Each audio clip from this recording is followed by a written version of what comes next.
Hello guys, तर आज मी बनवणार आहे चमचमीत असा दुधी भोपळा.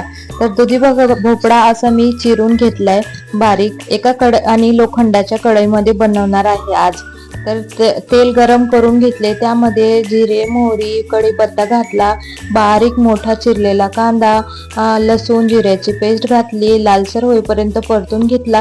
त्यामध्ये एक टोमॅटो घातला आणि चवीपुरती आपले घरगुती मसाला, लाल मिरची पावडर, हळद घालून तेल सुटेपर्यंत परतून घ्यायचं छान, म्हणजे थोडीशी ग्रेव्ही सारखं होतं.